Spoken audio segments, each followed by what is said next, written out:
What's good? It's your boy Jay. That's me.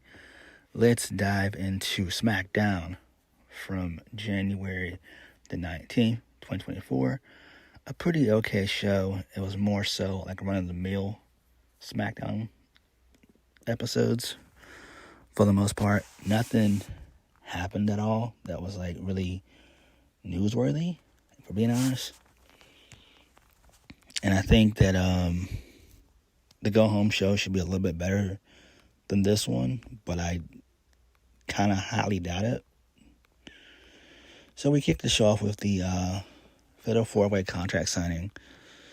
So Nick Aldis, he comes out, he gets on the mic, and he introduces everyone to AJ Styles, Randy Orton, and LA Knight.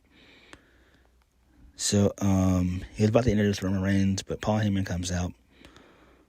Paul Heyman starts talking smack to Nick Aldis about saying that this really should be a one-on-one match. And Paul Heyman also says that Roman Reigns is not going to sign a contract at all. So Nick Aldis then says, just so we're clear, Roman Reigns didn't sign the contract. And then Nick Aldis says, that's fine, go ahead. He'll just simply make it a triple threat. So he's basically going to strip Roman of the title, but it's not going to happen. So Paul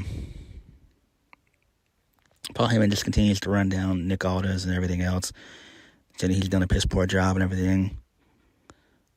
He basically says this should be a one-on-one match, and LA Knight gets involved. He talks crap to Paul Heyman, says, I agree with you, this should be a one-on-one match. Then he starts to run down AJ and Randy. And then LA Knight and AJ, they have a little tit for tat on the mic. And then they just mention, how the Bloodline screwed them over and everything else.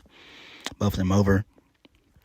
And then LA Knight continues to belittle and berate AJ.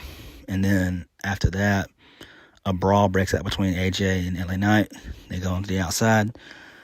Then Randy Orton gets on the mic. He talks to Paul Heyman, says that he's trying to do. He says it's not going to work. He said he's going to tell him why it's not going to work. Because later on tonight, he's going to drop Solo, be him in the middle of this ring. After I do that, I'm going to reintroduce Roman to the most 3 devastating letters in all sports entertainment. RKO. So, pretty good little stuff. Pretty good little way to start the show, I guess. I do think that AJ Styles and LA Knight should feud for a while. So I'm saying maybe even up to WrestleMania. So that way they can have something to do. With it being a Fatal 4-Way, I doubt Randy and Roman are going to do a bunch of bumps at all. If any, maybe 1 or 2. Not too many for both of them. So AJ Styles will take some of the bumps, but LA Knight, man, he's gonna be the bump machine guy next weekend. He's gonna definitely be the bump machine guy. And I don't think that WWE is gonna let this main event, the Royal Rumble. I think this will be the co-main event. So we'll probably kick the show off with the Women's Royal Rumble, and then we'll end the show with the Men's Royal Rumble. I think that the Men's Royal Rumble is like must see. We've seen it on Raw, especially involving Cody Rhodes, CM Punk, Drew McIntyre, guys like that. So that's what I think they're aiming for. So that the Men's Royal Rumble is like must see, and where a bunch of story and action is going to take place. So that's why I said the Rumble should be main evented by the Royal Rumble for sure. I mean the Men's Royal Rumble. So there's that. Moving on. So Solo Sikoa tells Jimmy Uso he's going to fix things tonight. Everything's going to be fixed. Good shit there. So AJ Styles tells Nick Aldis that he wants to match with LA Knight later on tonight. Nick Aldis makes the match official, and he's standing in front of Roman Reigns' office as he says all this. Okay, cool. First match of the night, 6-man tag. Santos Escobar, Angel Garza, and Humberto Carrillo versus Carlito in the LWO, Joaquin Wilde and Cruz del Toro. Very good little match here. In the end, Santos Escobar gets the win. So Carlito hits the backstabber on one of the guys. I believe it was Garza who he took out, and then that allowed for Escobar to roll up Carlito, which is great. And finally, after 2 months, we are getting Carlito versus Santos Escobar next week, which is great. Finally, we're getting this. Finally. This is good. This is really good stuff here. I can't wait for it. So, I think that's what they're going to do. Makes sense. I do think that Triple H is probably going to keep the Royal Rumble probably at 6 matches. So obviously the 2 Rumbles, the Fatal 4-Way with Roman, Randy, AJ, and LA Knight, and then maybe the 6-man tag, the Final Testament, and Bobby Lashley and company. So that's another match, and then you can add something else in there, but it should be no more than about 5 to 6 matches, because both Rumbles are going to be an hour apiece, so that's already 2 hours of the show right there. So, yeah. But interesting. Moving on. So Kayla Braxton, she has a backstage interview with Pretty Deadly.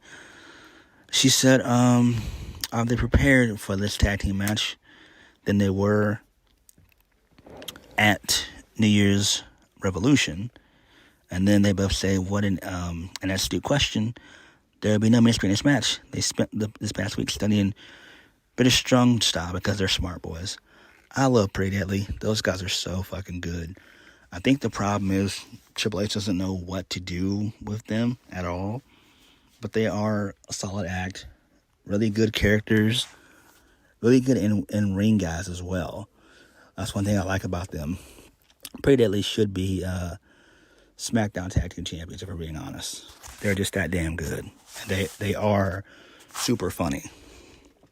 Moving on. So the Final Testament, they have the attention of Bobby Lashley and the Street Profits. They do a little backstage segment. Bobby says, don't let the suits fool you because they're the real mobsters in the ring. Just name the time and place because they're going to show the Final Testament what real intimidation looks like. So that is great. I'm down for that shit. Sign me up. I love all 6 guys involved. This gives Bobby and Karrion Kross something to do for a while. Hopefully this lasts up into WrestleMania and maybe even past WrestleMania. So these guys can have something to do. I could definitely see SmackDown mid-carders going forward. Probably Bobby Lashley, Karrion Kross, AJ Styles, LA Knight, and others. Like, those would be like your solid mid-card guys. So I think that's probably what they'll do after WrestleMania. But the 6-man tag, I'm down for it. They're probably going to end up facing each other at the Rumble. And I'm hoping that we get a really good promo next week involving Karrion Kross and Bobby Lashley. But really, it should be Montez Ford in that light and not Bobby Lashley. I feel like Montez Ford does a way better job on the mic, and he's more believable on the mic than Bobby Lashley. That's one of his strong suits. I mean, Bobby Lashley should just be the brute force and the powerhouse of the group. That's just me. But I don't know. I can't wait to see the match. I think it's going to be good, and this should be added to the Royal Rumble for sure. This definitely needs to be one that needs to be on the card for sure. Where I would place it, I probably would place that after the Women's Royal Rumble, if we're being honest. Moving on. Next, Pete Dunne, oh God, and Tyler Bate versus Pretty Deadly. Corey Graves was being a fucking mark. about how he's excited to have Pete Dunne back and stuff. Like, who gives a shit? Pete Dunne is going to be a total mid-carder. Like, let's be honest. Pete Dunne is not good. Tyler Dempsey, I mean, my bad, not Tyler Dempsey. My bad. Charlie Dempsey does a way better job than Pete Dunne, and he's more effective than Pete Dunne. I think Charlie Dempsey is, 6'2", 6'3". He's like 225, 230. So he's built, and he does a better British strong style than Pete Dunne ever could hope of doing. Even if he had a dream about it, he still couldn't do it. So Pete Dunne and Tyler Bate, they defeat Pretty Deadly, and it's just like, this sucks. I'm not excited for Pete Dunne being back. Like, who gives a shit? Like, for real. He was better off as Butch. And I think since Triple H is, in charge and all that, I think Triple H is going to keep most of his NXT Black and Gold guys in the tag division. And then when he decides to break up teams and stuff, he'll probably just keep those guys as mid-card acts. And that's the type of field that they all have to play, whether it's Johnny Gargano or Tommaso Ciampa or Bronson Reed or Nakamura or whoever. They're all just going to have to play that mid-card role. I think that's what they're probably going to end up doing, is have Pete Dunne in that mid-card role if and when Triple H pulls the trigger on breaking up British Strong Style. But it probably won't happen for quite a few months. I'd break them up maybe around after WrestleMania, maybe around Backlash, something like that, But British Strong Style, who cares? Pretty Deadly losing sucks. It sucks. Pretty Deadly shouldn't be losing, but again, they take one step forward and they move 15 steps back. Moving on. So it's time for the Kevin Owens show. So Kevin Owens, he calls out Logan Paul. So Logan Paul says that he thanks Kevin for allowing him to be on the show, but it's really not an honor, because he said, why would he be honored to come on the bottom of the barrel of this junky exclusive show, which was great. He said it's a cool graphic. He says, maybe you don't know this, but Kevin Owens is actually the reason why he's in WWE. And so Kevin Owens is like, look, explain yourself. Logan Paul was like, sure, he hijacked his show. He came with a clip. He wrote a clip. So he said that he came 3 years ago at his first WrestleMania back in 2021, and then Kevin Owens embarrassed him in front of 70,000 people. He said he hit him with a stunner. All those people cheered. He said that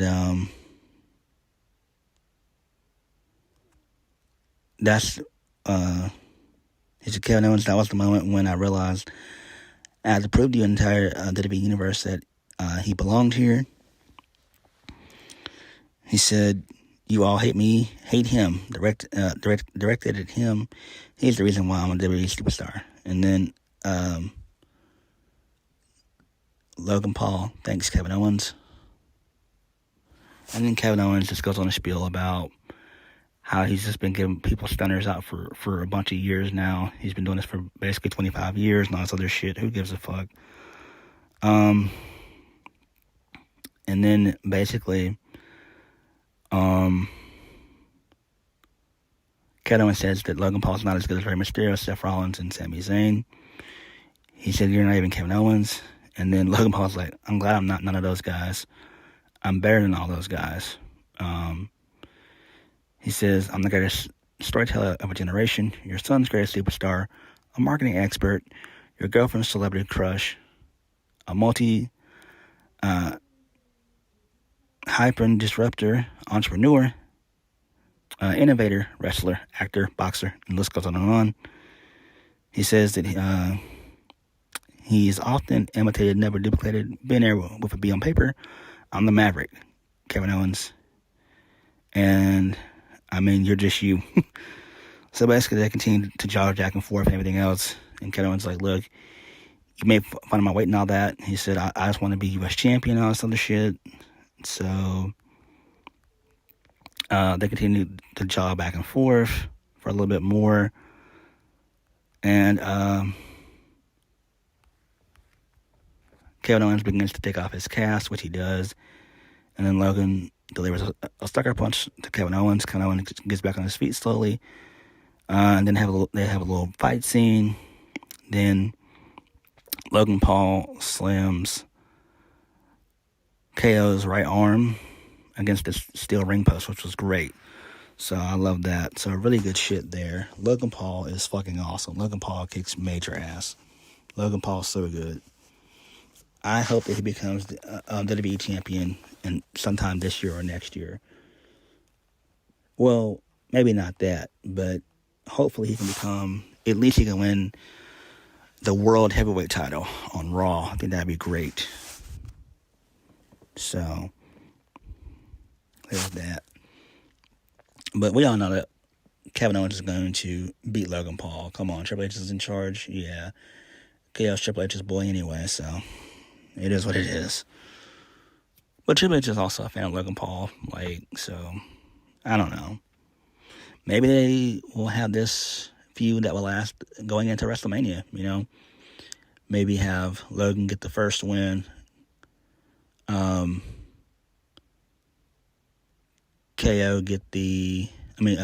get the first 2 wins, and then have maybe KO defeat Logan Paul at WrestleMania. Maybe that's where we're going with it. Who knows? If that's where the story leads, cool. Moving on. So, Roman Reigns is backstage throwing a fit, talking shit to Jimmy and Solo. He says, no yeet. Solo says that he's taking the blame for what happened last week. Solo tells Roman that he's going to fix it. Okay, cool. Next, KC Squared, Katana Chance, Caden Carter versus the unholy union for the WWE Women's Tag Team Championships. So, KC Squared, they get the win. It's always good to see Alba Fire and Isla Dawn. But back to catering they go, I guess. And then they defeat them via the keg stand. Post-match, the Kabuki Warriors, they walk into the ring with the women's WWE Tag Team Championships. And so I'm guessing, I think next week is supposed to be a match between both teams for the tag titles. So that should be good there. Maybe that's when they'll defeat KC Squared. So that's fine. I mean, we all knew that whoever had those titles were going to be transitional champions anyway. So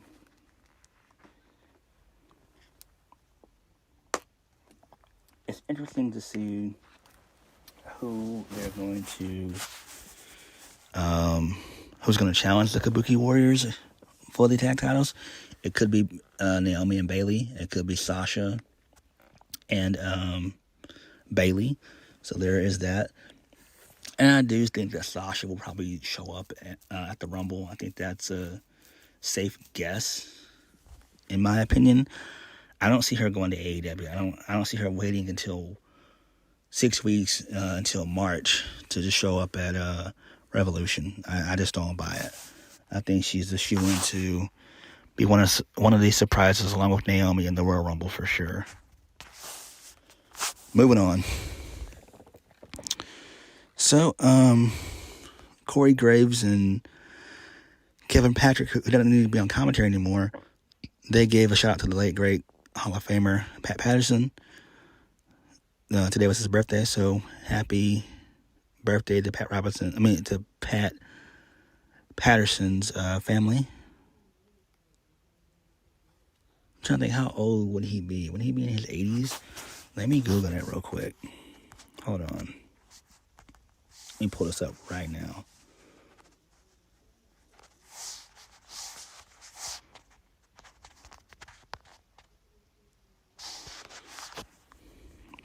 Yep, he would be... Hold on. Just about there. Okay.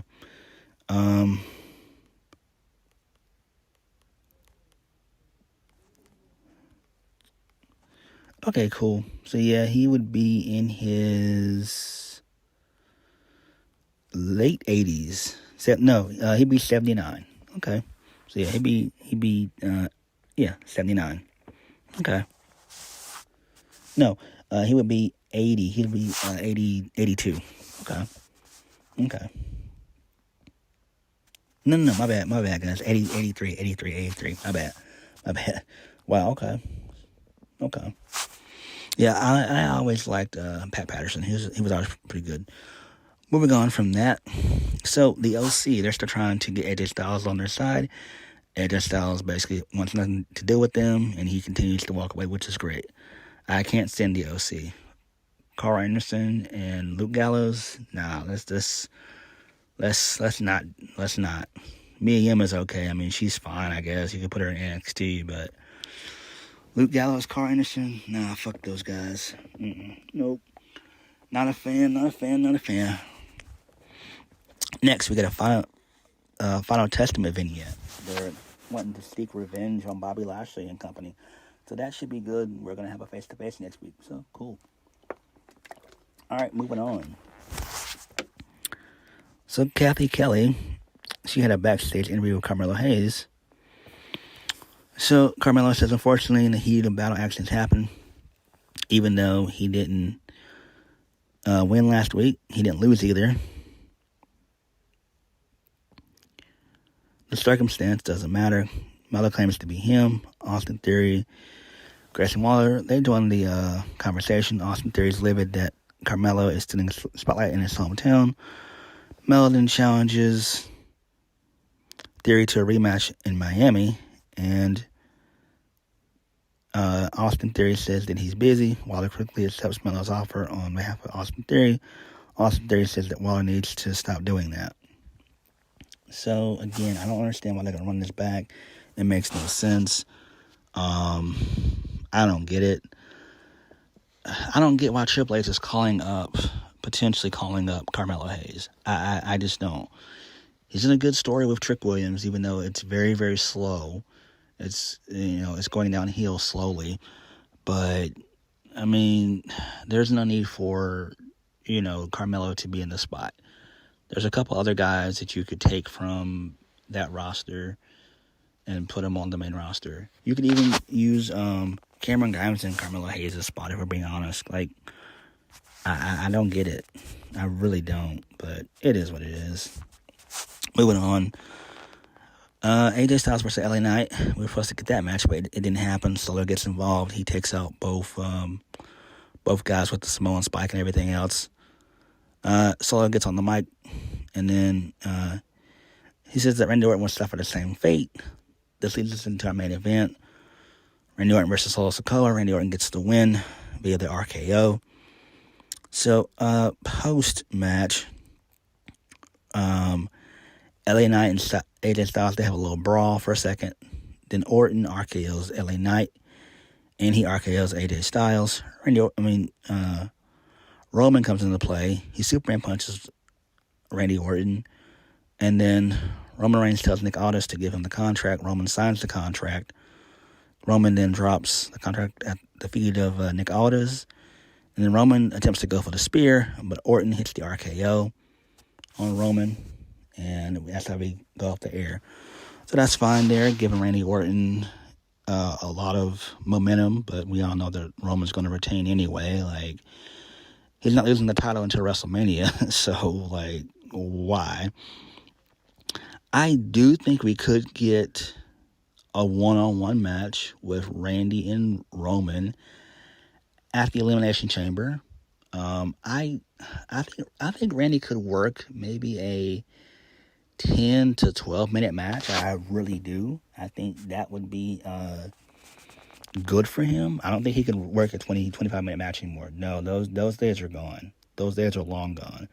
But he could damn sure work like a 10 to 12 minute match, especially with Roman. You know what I'm saying? Because both guys won't do much of anything, So hopefully they end up giving us Roman and Randy at the Chamber. That's what I would do. But I'm still trying to think, how are we going to move Cody to SmackDown to finish the story? I think what they'll probably end up doing is having CM Punk win the Rumble, Cody wins the Chamber, and that's how they get to Roman and Cody at Mania. I still think that we're probably going to do Roman Rock WrestleMania 40. That's a no-brainer. But it'll be non-title, which is fine because The Rock never wanted to be WWE champion anyway. He always wanted to be the head of the table. So there's that. But SmackDown was okay. Again, it was run of the mill for the most part. I am excited for the Go Home show for SmackDown next week. I think it should be good. But I'm also excited for the Raw Go Home show. We're going to get the stare down between CM Punk and Cody. I think that'd be great. And we should get a really, really good promo out of that. That'll be tremendous for sure. I can't wait for that at all. But all in all, SmackDown was okay. But what did you guys think? Like, comment, and subscribe. I'll catch you guys later. Peace.